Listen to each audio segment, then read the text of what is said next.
Hello, it's me, Tabby T.Neschell. And I've been in the RV world for about 5 years now, but I noticed something today when I moved my RV. And I've also had my driveway paid for about 5 years, so it should be packed down. It should be good. It should be sturdy. A dump truck's been out here, a couple pickup trucks. Even a tractor trailer was parked out here in the driveway. Um, just some things, but I noticed it because I had to move my driveway because I was trying to plug in my refrigerator. I turned it on last night. It wasn't really working. And I had a conversation with the young man. And I'm saying he's a young man, but he's older than me. And he was talking about fixing my generator.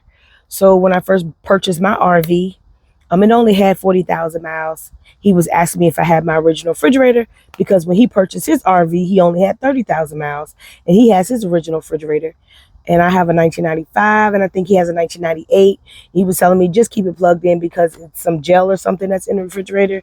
And if it gets stiff, it's hard to like loosen back up to cool off the refrigerator. I'm like, okay, cool. So when I plugged in the refrigerator last night, I was like, okay, it's not really getting cold when I woke up this morning, which it should have been cold by now. But then I realized, okay, I'm not level. And if I'm not level, a lot of times my refrigerator won't come on. So I backed my RV back into the grass. And I don't like to park my RV in the grass a lot of times and keep it on the grass because every time I turn around, I see a bunch of ant hills and I got to come out here and I got to spray every 3 days. But I have learned something. These mothballs, when I put them around my RV, especially when it's parked in the driveway and I put it around the grass line and I just drop them in the grass, it keeps the ants and the bugs away.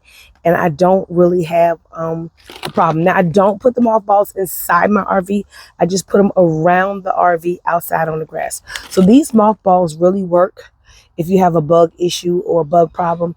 Plus, I had a snake in my yard and someone's like, you need to get some snake away or get some mothballs. And ever since then, I see minimum bugs, maybe one or two, but not bugs like I used to see. So this really helps. And I didn't have a lot of bugs in my RV because I would religiously spray probably every 3 days, just coming out here spraying. But since I've been dropping these mothballs, I really haven't had a need to spray. Haven't seen any ants or anything. And I haven't seen that many ant hills out here in the grass. But I'm here to say because I was very shocked that my driveway, my RV was sitting in the same spot probably June, July, 2 months. My RV sat, normally I move my RV up, down, I move it out the way for the grass cutting guy.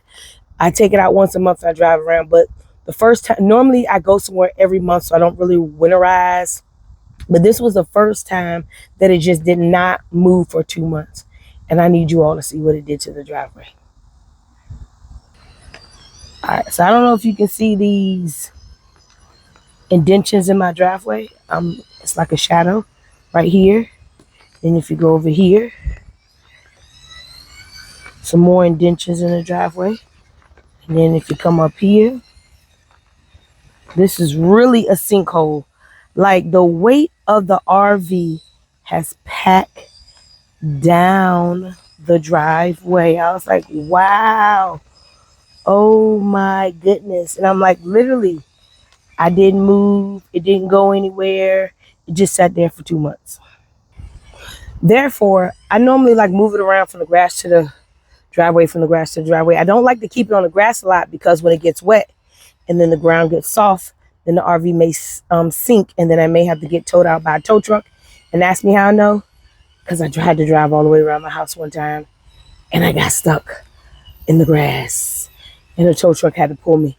It took 3 hours to get me out the grass from my own home because I had to go around the house because it's up on the hill coming down. But just to beware, even if you think that your driveway is good and you've been doing things, you have to constantly move around your RV.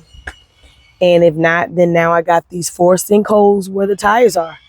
I mean, we could say, well, you got I did get new tires, but I doubt if it's new tires. Could be the air pressure. I don't know, but I didn't realize that my RV was that heavy. So it is what it is. Beware when you park your RV in your driveway. All right, take care. Stay blessed. Have a great day. Bye.